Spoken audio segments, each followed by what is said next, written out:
Calma, calma, calma. Antes de começar a me odiar, eu já adianto que não, eu não odeio o jogo. Muito pelo contrário, eu tenho até um certo de apego com ele. Entretanto, há vários pontos nas quais me incomodam, tornando, na minha opinião, um Resident Evil ruim.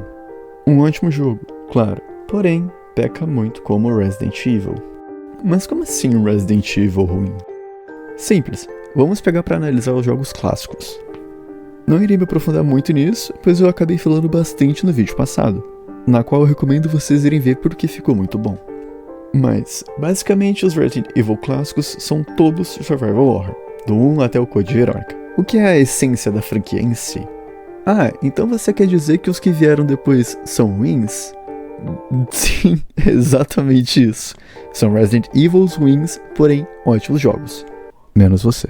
Para começar o vídeo, eu gostaria de separá-lo em alguns tópicos, para ficar mais organizado e de mais fácil entendimento. Os tópicos serão personagens, boss fights, exploração, fator replay e as melhorias do personagem. Então, sem mais delongas, eu vou citar aqui do porquê que, para mim, na minha opinião, Resident Evil Village é um bom jogo, entretanto, um péssimo Resident Evil. Aqui, na minha opinião, é onde o jogo mais peca no geral. Me desculpem, mas o único personagem original que é realmente bom é o Duke. E o Chris, mas ele não é o original desse jogo, então não conta. De resto, todos, sem exceção, são personagens ruins e fracos, ou então mal desenvolvidos. Vamos começar falando do protagonista, Ethan Winters. Ele não tem carisma nenhum. É uma porta ambulante desde o 7. Calma, não confundam carisma com motivação, pois Ethan tem uma motivação do caralho. É facilmente o personagem com a maior motivação de toda a franquia, que é salvar a própria filha. Mas o problema pra mim é que é só isso que o Ethan tem pra oferecer. Inclusive, argumentos como, mas ele é só um homem normal, não colam. Sim, de fato, ele é só um homem normal, um pai como qualquer outro. Mas sabe quem também era apenas um homem normal? O Leon, onde no Resident Evil 2 ele era apenas um policial indo atuar no seu primeiro dia de trabalho. E mesmo assim, tem mais carisma que o Ethan. Até mesmo a Claire, onde no 2 é só também uma mulher normal, indo em busca do seu irmão. Acho que argumentos como esse são totalmente incoerentes se levarmos em consideração que o Leon e a Claire no 2, e até mesmo a Grace agora no Wrecking, são pessoas totalmente normais que, de repente, caíram em um inferno. Mas que, mesmo assim, todos esses três têm muito carisma. Sem carisma, sem personalidade, sem falas marcantes, apenas motivação. Uma boa motivação? Sem dúvidas, mas nada muito além disso. Agora eu irei falar um pouco sobre os vilões, o que consegue ser uma das piores coisas do jogo inteiro, na minha opinião. No jogo, somos apresentados a família Sakana. Temos o Magneto, uma milf do Brazers, um sapo PCD, uma mulher invisível com a sua boneca escrota e a mãe Miranda. Que só é a mãe Miranda, whatever, ninguém liga pra ela. Vou começar falando do elefante na sala dos vilões do Village, Lady Alcina Dimitrescu e suas filhas. Boa parte do marketing do Village antes do seu lançamento foi justamente por causa da Lady Dimitrescu. Personagem essa que chamou muita atenção de quem não acompanhava Resident Evil.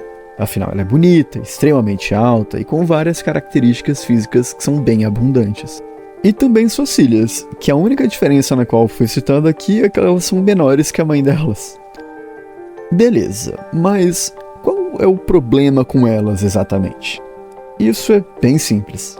É como se elas mal existissem o jogo inteiro, principalmente suas filhas.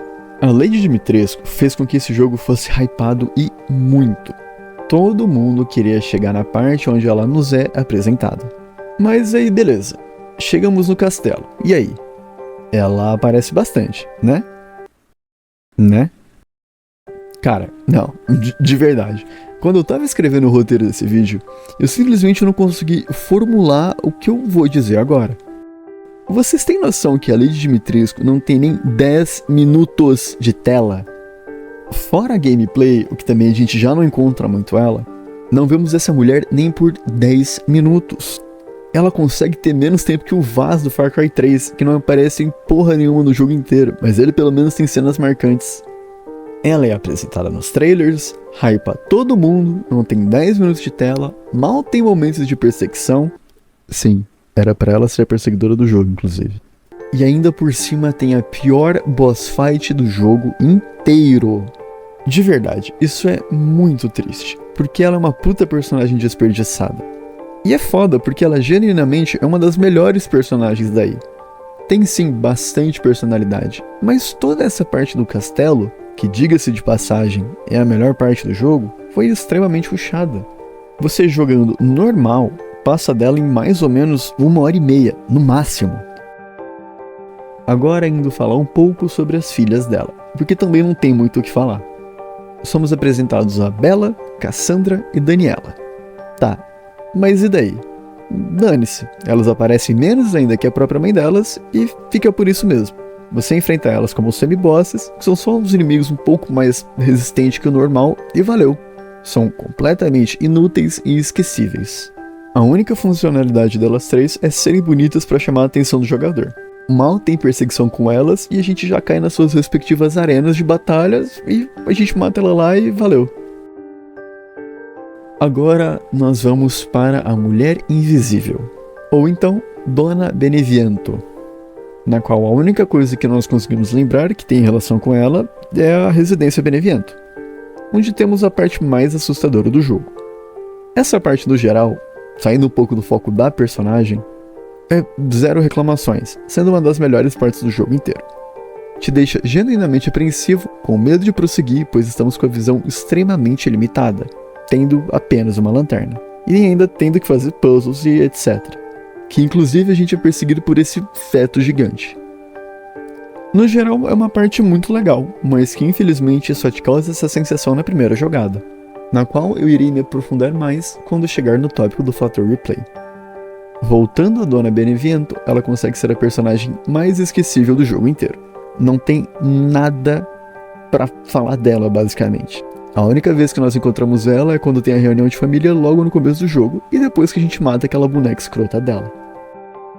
Logo em seguida nós temos Morrow, que desde a sua infância só queria ter a atenção da sua mãe. Ele é um coitado o jogo todo. Ele tem essa forma esquisita, parece um sapo, sei lá o que era pra ser, que durante a boss fight ele vira um peixe gigante. Pra variar, assim como a Dimitrios, que é a Dona Beneviento, também foi muito mal aproveitado e tacado de qualquer jeito, só pra ter boss fight e ocupar tempo do jogo. Pelo menos todo o cenário dele, a própria boss fight em si, eu acho que são bem legais, não tem muito a reclamar da parte dele. Indo agora para o Magneto, ou Heisenberg. Ele, pra variar de novo, não tem muito o que falar. Além do fato que aqui os produtores esqueceram totalmente que estavam fazendo um Resident Evil e colocaram esse filho da puta pra controlar metal com o poder da mente, e ainda acharem que seria uma boa ideia. Ele, eu diria que inclusive é o único vilão genuinamente bom do jogo. Ele tem personalidade, uma motivação interessante, que, pra quem não sabe, ele foi raptado pela mãe Miranda e foi transformado em um tipo de filho, entre aspas, dela, onde que foi daí que ele conseguiu os poderes dele. Então, o objetivo dele é matar ela. Simples assim. E ele é louco. Tipo, ele quer usar as partes da Rose, que é a filha do Ethan, pra poder matar a própria mãe Miranda. O que é muito foda. E por último, temos a própria mãe Miranda, a vilã principal do jogo. Cara, eu não consegui nem pensar em um codinome pra ela, de tão inútil que ela é. Ela perdeu sua filha no começo do século XX, descobriu o Mega Buceto do além, por pura inconveniência do roteiro, e daí ela magicamente tem ligação com a Umbrella. Puxa vida em Capcom. A questão é, ela aparece em 2 momentos do jogo inteiro, e some o restante inteiro. Ela tá lá no começo com a reunião entre o Ethan e os vilões, e some, só aparecendo de novo no final do jogo. Tem uma boss fight estilo Dark Souls, só que pior, e morre. É isso, criaram um vilão mais esquecível e tanto faz da franquia e foram dormir. E foda-se. E no final, a gente só tem 2 personagens bons o jogo inteiro. Que é o Duke, que não se tem muito a dizer a respeito, porque ele é só uma cópia do Mercador do Resident Evil 4, só que um pouco maior. E o Chris, que é só o melhor personagem da franquia junto com o Leon, só que aqui com a skin mais foda que já criaram pra ele. basicamente todo mundo dessa família tem family issues e é tudo um bando de coitado porque essa louca não consegue lidar com a morte da própria filha e faz questão de foder com os filhos dos outros. Agora, indo falar um pouco sobre as boss fights. Não, desculpa, aqui pra mim não dá, de verdade. O Village consegue ter as piores boss fights de toda a franquia. O primeiro boss já é logo a própria Dimitrescu, onde é a pior do jogo inteiro. Ela mal aparece no jogo, o Ethan dá uma facada nela, ela vira esse porra de dragão de carne, fica rodeando uma torre pra lá e pra cá e morre. Daí a gente tem o Morrow, que pra mim consegue ser a boss fight melhorzinha, por assim dizer, do jogo. Mas mesmo assim, bem fraca. Se consiste em ficar rodeando o mapa, fugindo dele, ficar rodeando a arena, onde os únicos golpes dele são uma investida e uma chuva de ácido, e só, que é facilmente counterável, diga-se de passagem, é só ficar debaixo de um teto. E daí tem a boss fight com Heisenberg, que... puta que pariu, vocês estão vendo como é que é. Eu não preciso nem falar muito a respeito dessa boss fight. E ele só vira um Transformers de sucata de um ferro velho e a gente mata ele com um tanque de guerra que o Chris fez em algumas poucas horas a partir de mais sucata ainda. Por fim tem a mãe Miranda que, sinceramente, vai tomar no cu.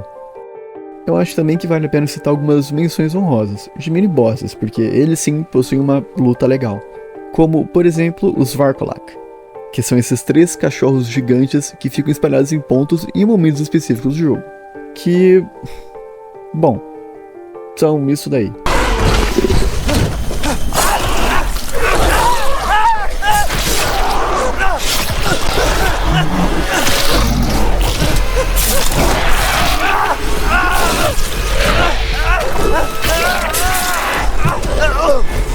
E também tem o Urias, que é esse gigantão com o machado.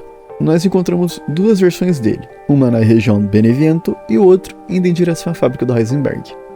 Uma coisa curiosa é que esse bicho é facilmente um dos inimigos mais fortes de toda a franquia. No vídeo de fundo eu gastei uma porrada de munição e bomba, e ainda estava na dificuldade normal, que nem era para ser tão difícil. Enfim, não que seja um problema, só é algo engraçado de se pensar.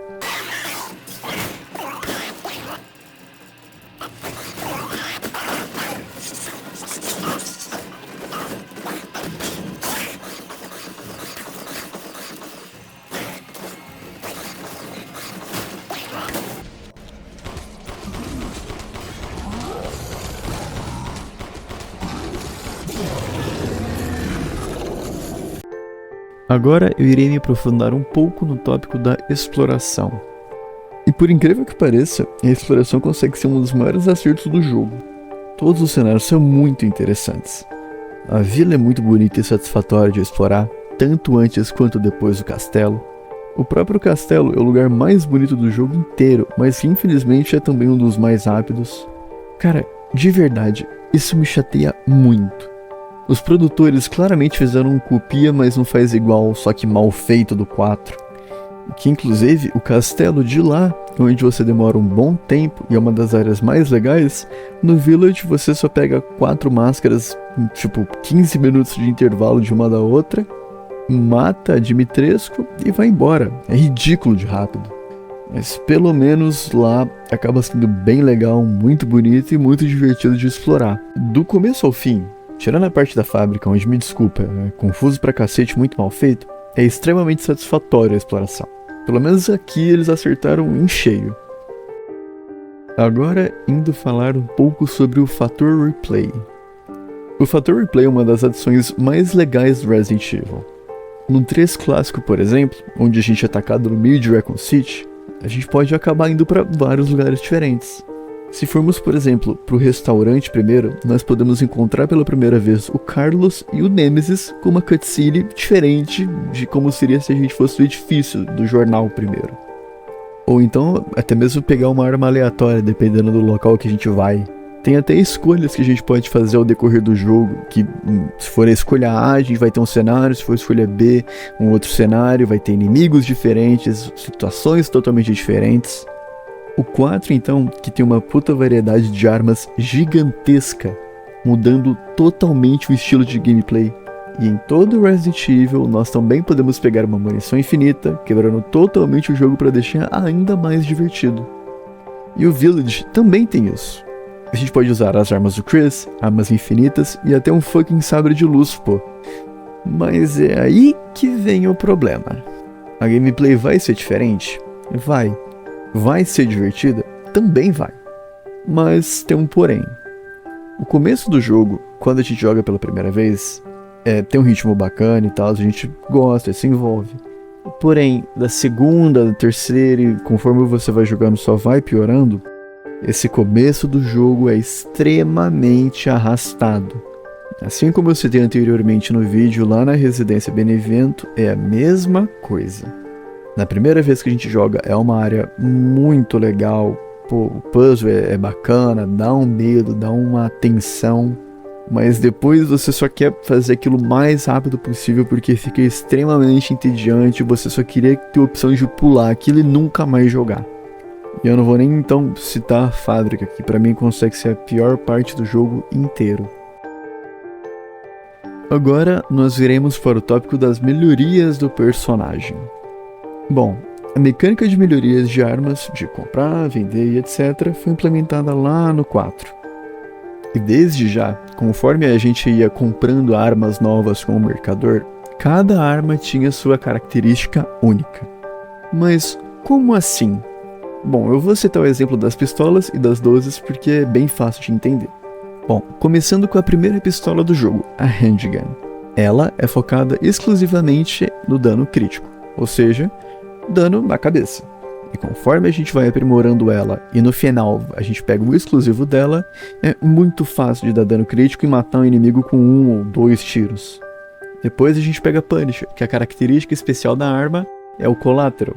E quando a gente atira, o tiro atravessa vários inimigos, que no exclusivo da arma, atravessa até 5 inimigos em um único tiro. A Blacktail, a característica dela é a cadência de tiro, então conforme a gente vai aprimorando a pistola até chegar no exclusivo, a gente vai tirando muito mais rápido. Para finalizar, tem a Red 9, que ela é focada exclusivamente no dano. Diferente das outras, ela não tem uma característica assim, um pouco diferente e tal, não, ela é só focada no dano, sendo a pistola mais forte. Nas 12 temos a famosa punheteira, sendo a primeira shotgun que a gente pega. Sua característica especial é que o tiro vai muito longe. Daí temos a Riot Gun. E ela, assim como a Red 9, não tem nada de diferente. Ela só é a 12 mais forte do jogo, é essa a característica dela. E a Striker, que é a última 12 que a gente pega no jogo, prioriza a capacidade, que no seu exclusivo pode portar até 100 balas. Vocês percebem que cada arma tem um estilo totalmente diferente de gameplay? Dano, cadência, distância. Pois é, não tem porra nenhuma disso no Village. Das pistolas que a gente pega no jogo normal, sem ser a extra, nós temos apenas 2, que é a LMI e a M1911, na qual a gente pega posteriormente. A M1911 é superior em tudo, ponto final. Nenhuma das duas tem alguma característica própria. A segunda vai ser melhor que a primeira, independente do upgrade que pegamos no Duke. E ponto final. As shotguns, temos 3, a Pump Action, a TAC e a SIG 12. E daí a gente pega nessa exata sequência. A SIG é melhor em tudo que a TAC, que é melhor em tudo que a Pump Action. É algo que muda totalmente a experiência no jogo? Não.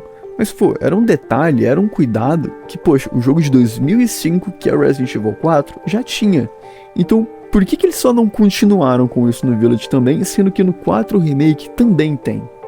Agora, uma coisa que eu sempre me incomodei, mas nunca vi ninguém falando sobre. Aí eu não sei se é só uma frescura minha ou se, sei lá, tem alguma coisa realmente errada. A parada é o seguinte, no jogo, assim como no 4, e me perdoem, não tem como não comparar o Village com o 4. Tendo em vista que o jogo mamou muito na teta da vaca que o 4 foi.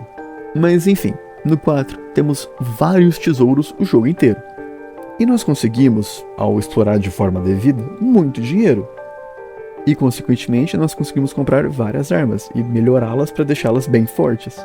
No Village, irmão, tu tem noção que só o upgrade da SIG, que é a última 12 que a gente pega, todo o custo do começo até o final é mais de 1 milhão?